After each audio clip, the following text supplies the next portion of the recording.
সিপাত আমার দাঁড়ান করালো, তো জমিদাতে দাঁড়ান করানোর পরে আমি দাঁড়ালাম, দাঁড়াই বলতে সারা দাঁড়া তুই সুযোগ করে মারতে বাড়ি করিস, তো তোর বাড় হইনি। আমি একটু দৌড় মারতে গেলাম, গেলে আমার ধরে ফেলে বাড় হইলো, হাত ভেঙে দিয়েছে, বাম হাত ভেঙে দিয়েছে, ডান হাত ভেঙে দিয়েছে, পা ভেঙে দিয়েছে।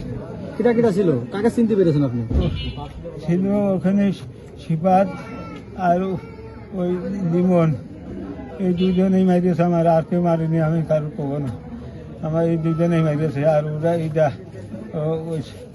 ওই মধুরা আনতে যা ব্যাগ দিল, তার কেউ মধু মারেনি, এই দুজন ওরা ছাপ দিল, তাহলে এই দুজনই মারি থাকে, তাছাড়া কেউ মারেনি। কতজন ছিল ওখানে? মেলা ডিক লোকই ছিল। আর কারো চিনতে পেরেছেন? ওর দোকানে মেলা লোক দাঁড়াইছিল, ছিল তো আছে অনেক লোকই ছিল ওখানে। ওই যে মধুর এই মোংলা ছেলের নাম কি? না, মোংলা ছিল ওই যে ছোটটা মহিদুল ছিল, ওরা বেশ কয়েকজন লোক ছিল, 7-8 ছিল। আপনি কোনো রাজনীতি করেন?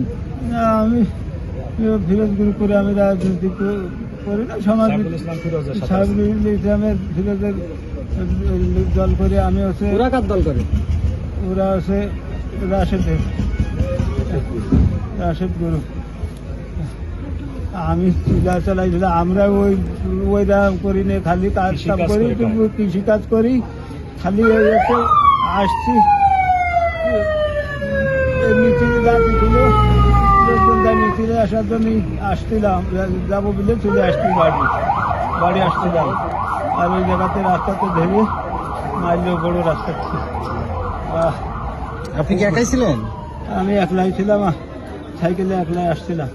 ও, আপনাকে কি দিয়ে মেরেছে আপনি? ওরা ওই হচ্ছে আপনার মেঘনির শিকড়, সে বিরাট শিকড়, সেটা দিয়ে ভেঙে দিয়েছে। আগে মেঘনির একটা ডাল ছিল, সেটা মাথায় বাড়ি মারলে, হাতে বাড়ি মারা পরে ভেঙে চলে গেল। তারপরে আর কানে আসলো, সেখানে ভেঙে চলে যাওয়ার পরে আমি একটু সরে গোড়ায় চলে আসলাম। আসলে মজদুলি বাড়ির ওখানে ওই জায়গায় ওরা মানে এই শিকড় তুলে দিয়েছে, ওই মেঘনির শিকড়, হাডি শিকড়, সে ওটা ভাঙেনি। আর ওইটা 3-4 নিয়ে ভেঙে গেল, পিঠ মিটি সব জায়গায় মেরেছে। এই হাত দুটো নিয়ে ভেঙে ফেলেছে, হাত দুটো নিয়ে ভেঙে ফেলেছে, আর পা এক জায়গায় ভেঙেছে। কি অবস্থা পেয়েছেন?